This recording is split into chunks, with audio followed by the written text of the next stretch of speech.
How's your other one? Are you filming me now? Sound of my voice. Ever. Can you hear me? I can.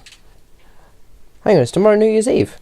What day is it tomorrow? Saturday? Yeah, it is. Yeah, it's New Year's Eve. Sweet! Oh my god, that's tomorrow. I haven't bought my tickets for the Ritz yet. You need to. The last ones are going out now. Fuck. Yeah.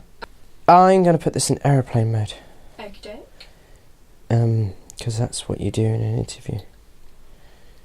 You keep your phone on aeroplane mode. That'd I've been really told off. unprofessional if mine goes off, won't it? Yeah. Can you tell me about your first acting experience? My first acting experience was probably my first professional acting experience was when I was 13, and I was cast as the lead role in a readaptation of Canterbury Tales, which is the original plays by Geoffrey Chaucer. It's a series of stories, and it was readapted by the director Sarah Lincoln, who worked for the BBC for 25 years.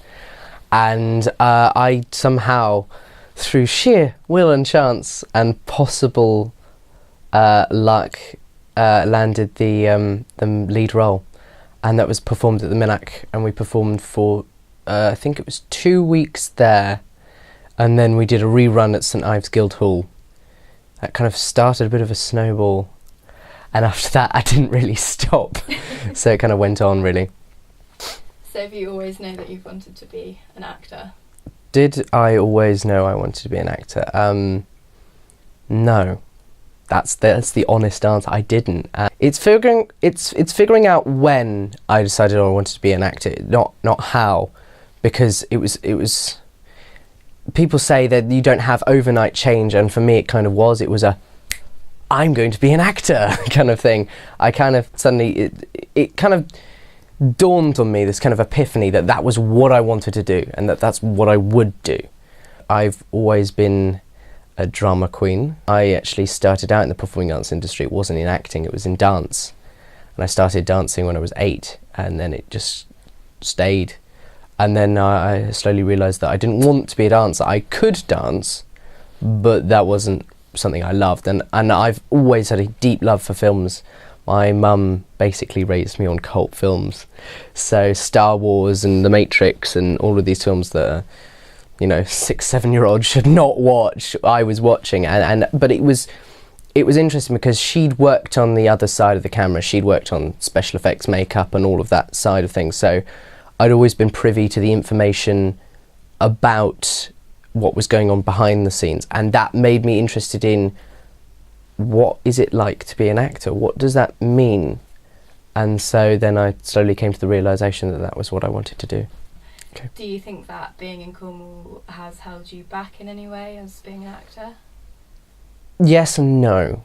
I'd say Cornwall is a beautiful place. I would rather I'd grown up here than anywhere else in the world.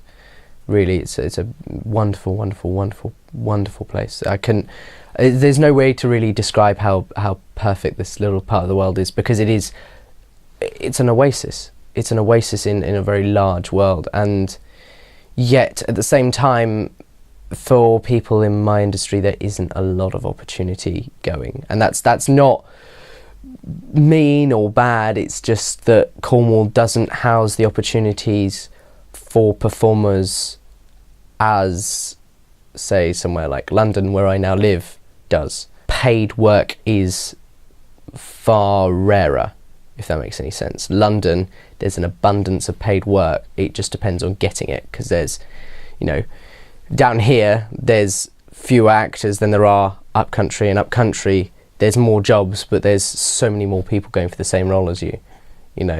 One of the main things they said to me when I was at drum school, when I was at college, is that when you're sat in that audition room, when you're waiting to go and see the director, the producer, so on and so forth, there are going to be 10 other people looking identical to you.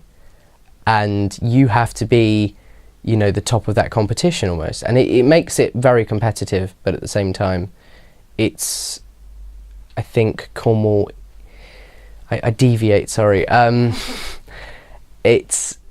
You have to remember that Cornwall is wonderful, beautiful place, but it is not necessarily where this industry lies. I always knew I'd have to move away, but it wasn't that I didn't love Cornwall or didn't want to necessarily move. It was that if I wanted to take this seriously, if I wanted to be an actor and be big league, which is what I want, then I was going to have to leave at some point. And that was just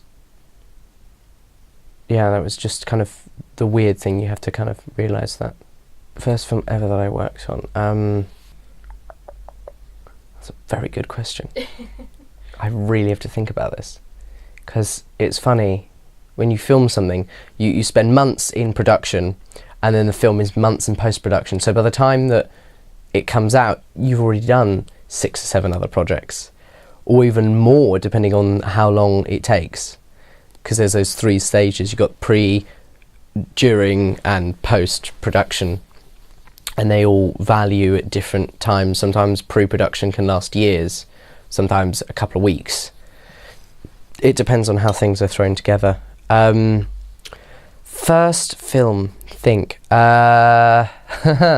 I think probably would be, it was a student film. It's for a friend of mine, and I was playing the supporting role it was a film and theatre performance. So we had live theatre happening at the same time as a pre-recorded film, and they played in sequence with each other, which was quite cool. And I was the supporting role in that, and it was called Our Fire, and it was a bit of a knock at the whole conspiracy theory, shady business thing, very student, basically, and it was a bit of a laugh. We went and caused a bit of ruckus in some places. It's quite fun, really. And can you tell me, has there been anyone in particular in your life that has influenced you to be an actor? Or encouraged you? Or I'd say it's like when people say, do you have an idol? I don't have an idol, for the specific reason in that I find personally, this is not to say that anyone else will agree with me, I'd say that idols are silly. And that sounds rude and perhaps slightly impromptu, but an idol, when you idolise someone, you put them on a pedestal, and then you strive to be that person. But the thing is, you'll never be that person, because you are yourself for a reason. So really you should just strive to be the best that you can be, and then some. Because you're always learning in life. You never stop. I know people who are 80 and still learning. And you're learning new things every day, and there could be the tiniest little things. And it's the same with any kind of career path. You learn something, you'll get to the top of that bit of game, and then you'll be plunged in a different pond, necessarily. It's like school. You get to the top in primary school, you are the big league, you are the top of the school, and then you're into secondary school, and all of a sudden you're at the bottom again, and you have to get to the top. And it's kind of the same in respects to a career, in the sense that you start at the bottom and work to the top, and then there's another level. There's always another level. I would say that I don't have an idol, but I would say there are people who've encouraged me. My parents were one. You know, I'm exceptionally lucky, because they've supported me through a lot. You know, we all go through different stages in our journey. You know, there was more than one point where I thought, do I really want to be an actor? And so it was also my drama teacher, Barbara Armstrong, the Babs. Yeah, she was great. Yeah, fantastic, great. So projects upcoming. So of course you've seen Allied, hopefully. So that's now out, which was an amazing experience, really, really exciting. And then I've done a couple of films since then. I've done some Channel 4 stuff. I did a Studio Canal film. I did another Paramount film. I've done lots of Paramount films now.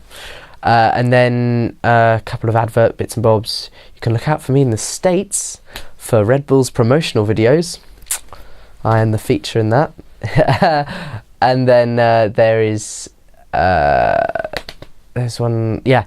So there's my latest film, which is Riptide, where I play the lead role, which you get to look forward to in 2017. So yeah, there we are. That's what I'm up to. I'm busy, and it's very exciting. And this next year holds a lot of promise. So we shall see. We shall see.